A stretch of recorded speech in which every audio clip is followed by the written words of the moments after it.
انسان جب مشکلات کی دلدل میں پھنستا ہے تو پھر پھنستا ہی چلا جاتا ہے۔ مشکلات سے نکلنے کی ہر کوشش انسان کو مزید پھنساتی چلی جاتی ہے۔ تراب درگاہ پر سر جھکائے بیٹھا تھا۔ اس کے دل کی دھڑکن تیز تیز دھڑکنا چھوڑ چکی تھی۔ شاید وہ اپنے اصولوں کی ہار تسلیم کر چکا تھا۔ عشق قربانی مانگ رہا تھا اور وہ اپنے اصول قربان کر چکا تھا۔ اللہ پر کامل یقین رکھنے والا اور توحید پر گھنٹوں گفتگو کرنے والا نوجوان غیر اللہ کے سامنے سر جھکائے بیٹھا اپنے ہی اصولوں کا جنازہ اٹھتا دیکھ رہا تھا۔ درگاہ کے سب سے معتبر بزرگ پیر حاکم شاہ کے چہرے پر خوشی عیاں تھی۔ درگاہ کا سب سے بڑا مخالف ہی درگاہ پر سر جھکائے بیٹھا تھا۔ حاکم شاہ گھنٹوں انتظار کروانے کے بعد کچھ ساتھیوں سمیت حجرے سے نکل آیا تھا۔ جیسے ہی یہ لوگ تراب کے پاس پہنچے تو عادل ان کے استقبال کے لیے کھڑا ہو گیا اور پھر باری باری عقیدت سے سب کے ہاتھ چوم کر آنکھوں کو لگانے لگا۔ تراب کا جھکا ہوا سر دیکھ کر بھی کسی میں ہمت نہ تھی کہ وہ تراب سے کسی عزت و تکریم کا مطالبہ کرتے یا اپنے ہاتھ بوسہ دینے کے لیے تراب کے سامنے لاتے، مگر پیر حاکم شاہ کے دماغ میں کچھ اور ہی چل رہا تھا۔ حاکم شاہ نے تراب کے سامنے بیٹھتے ہی اپنا ہاتھ تراب کی طرف بڑھا دیا تھا۔ عادل حیرانگی سے دونوں کو دیکھنے لگا۔ تراب نے سر کو تھوڑا اوپر اٹھایا اور پھر اپنے لمبے بالوں کو آنکھوں سے ہٹا کر ایک نظر ہاتھ کی طرف دیکھا اور پھر زیر لب مسکراتے ہوئے ہاتھ چوم کر آنکھوں کو لگانے لگا۔ عادل حیرانی سے تراب کے چہرے کی طرف دیکھ رہا تھا جو بالکل مطمئن نظر آ رہا تھا۔ چہرے پر ہلکی زیر لب مسکراہٹ کے سوا کچھ نہ تھا، ایک دم پرسکون، جیسے وہ مطمئن ہو چکا ہو، اس کا نفس اس تبدیلی کو تسلیم کر چکا ہو اور وہ اس پر مطمئن ہو چکا ہو۔ دیکھو تراب، تم یہاں آئے ہمارے لیے یہی کافی ہے۔ جو عزت و تکریم تم نے اس درگاہ کو بخش دی، اس کا صلہ تمہیں ضرور ملے گا۔ پیر حاکم شاہ نے عادل سے سارا ماجرا سن لیا تھا۔ بس پیر صاحب، صبح کا بھٹکا شام کو لوٹ آئے تو وہ بھٹکا ہوا نہیں ہوتا۔ انسان ہر روز کچھ نیا سیکھتا ہے، کچھ غلط کچھ صحیح، مگر میرا ماننا ہے کہ اگر انسان مسلسل تحقیق جاری رکھے تو ایک نہ ایک دن راہ راست پر پہنچ ہی جاتا ہے۔ بلکہ اسی طرح جس طرح تراب ایک لمبی تحقیق کے بعد یہاں پہنچا، اب آپ جلدی سے اس کی من کی مراد پوری کر دیں، بے شک آپ ہی آخری امید ہے۔ عادل نے تراب کو تھپکی دی جو تب سے خاموش بیٹھا تھا۔ عادل بیٹا، تم تو ہمیں اچھے سے جانتے ہو، ہمارے پاس جو بھی آتا ہے ہم پوری کوشش کرتے ہیں کہ اس کے من کی مراد پوری کر دی جائے۔ ہم تو صرف وسیلہ ہیں، من کی مرادیں تو اللہ نے ہی پوری کرنی ہوتی ہیں، ہم تو صرف سفارشی ہیں۔ تراب کے مسئلے کا حل اگر ہمارے پاس ہوتا تو ہم بخوشی کر دیتے، کیونکہ ہمارے لیے تو سب برابر ہیں، مگر افسوس کہ ہم اس معاملے میں تراب کی کوئی مدد نہیں کر سکتے۔ مگر پیر صاحب، ہم بڑی امید لے کر کوئی تو حل ہوگا، نہ کوئی منت، کوئی دھاگا، کوئی تعویذ، محبوب تعویذات سے نہیں ملتے عادل، کوئی تو حل ہوگا۔ پیر صاحب، آپ تو ہر کسی کی من کی مرادیں پوری کر سکتے ہیں۔ میں نے تو بہت سے ایسے لوگوں کو دیکھا ہے جو یہاں سے اپنی مرادیں پوری کروا چکے ہیں اور ان کے کیسز تو تراب سے بھی پیچیدہ تھے۔ پیر صاحب کچھ کرے، خدارا ہماری مدد کرے۔ عادل الجا کرتی نظروں سے پیر حاکم شاہ کو دیکھتے ہوئے پیر کے پاؤں دبا رہا تھا۔ حاکم شاہ مسلسل تراب کے خاموش چہرے کی طرف دیکھ رہا تھا۔ تو پھر اس کا کیا حل ہے؟ تراب نے خاموشی توڑتے ہوئے پوچھا۔ اللہ سے مانگو تراب، اللہ سے، وہی تمہاری مدد کر سکتا ہے۔ حاکم شاہ کی آواز میں ایک عجیب تنزیہ تیر تھا جس کو صرف تراب ہی محسوس کر سکتا تھا۔ نہیں پیر صاحب، ایسا نہ کہیں، آپ تو سفارشی ہیں، نہ تو آپ ہماری سفارش کر دیں، ہم ہر طرح کی منت پوری کر دے گئے، ہر طرح کا چلا کاٹ لے گئے۔ عادل نے پیر حاکم کو منانے کی آخری کوشش کی تھی۔ مجھے درگاہ کے ضروری کام نمٹانے ہیں اور پھر اس مشال کے خلاف ریلی کی قیادت بھی کرنی ہے۔ تم لوگ ریلی میں ضرور شرکت کرنا، اللہ تم دونوں کو اجر عظیم دے گا۔ اچھا انور صاحب، آپ ان دونوں کے لیے کھانے کا انتظام کریں، یہ ہمارے خاص مہمان ہیں۔ حاکم شاہ نے انور قادری کو حکم دیا اور وہاں سے اٹھ کر چل پڑا۔ عادل حیرانی سے پیر حاکم شاہ کو جاتا ہوا دیکھ رہا تھا۔ اس سے پہلے کہ عادل پیر حاکم شاہ کو آواز دیتا، تراب نے عادل کو خاموش رہنے کا اشارہ کر دیا تھا۔ عادل کو کچھ سمجھ نہیں آ رہی تھی کہ یہ ہو کیا رہا ہے۔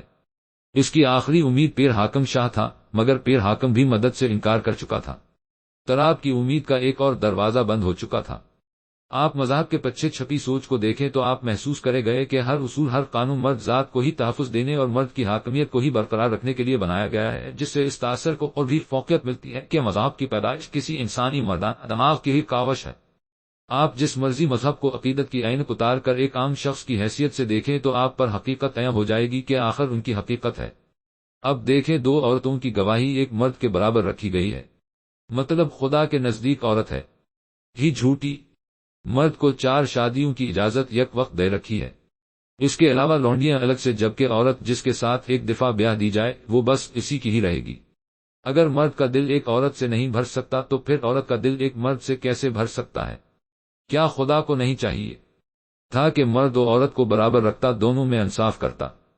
جیسے جیسے لوگوں میں شاور پیدا ہو رہا ہے، لوگ سوال اٹھا رہے ہیں اور یہ سوالات اٹھتے رہیں گے، کیونکہ اب وہ دور نہیں رہا جب آپ زور زبردستی دھونس سے اپنے عقائد و نظریات لوگوں سے منوا لیتے تھے۔ اب لوگ سوال اٹھنا شروع ہو گئے ہیں اور یہ سلسلہ چلتا رہے گا، اور آپ اندازہ کر لیں کہ مخالفین مذہبی لوگوں کے پاس ماسوائے گالیوں فتووں کے کچھ بھی باقی نہیں ہے، ان کے پاس سوالوں کا جواب ہی نہیں ہے۔ اب آپ قرآن کو ہی دیکھ لیں، سورہ العصر میں مسلمانوں کا جو نام نہاد رحیم کریم خدا ہے، وہ کیا فرما رہا ہے؟ زمانے کی قسم، زمانہ گواہ ہے کہ پوری انسانیت ہی گھاٹے میں ہے، یعنی کہ وہ جانتا ہے کہ ہم سب گھاٹے میں ہیں، پھر بھی دھڑا دھڑ مخلوقات کو پیدا کر رہا ہے کہ جہنم میں پھینک سکے، اور جب وہ جانتا ہے کہ ہم گھاٹے میں ہی رہنے والے ہیں تو پھر ہمیں اس نے ایسا تخلیق کیا ہی کیوں کہ ہم گھاٹے میں رہے۔ اب جو بچہ ہندو سکھ عیسائیوں کے گھر پیدا ہوتا ہے، اس بچارے کا کیا قصور کہ وہ دوزخ میں جائے؟ اس کو تو خود خدا نے سکھ عیسائی ہندو پیدا کیا ہے۔ ایک طرف آپ تقدیر پر ایمان رکھتے ہیں کہ سب کچھ پہلے لکھا جا چکا اور وہی سب ہوگا، تو پھر سزا و جزا کیسی؟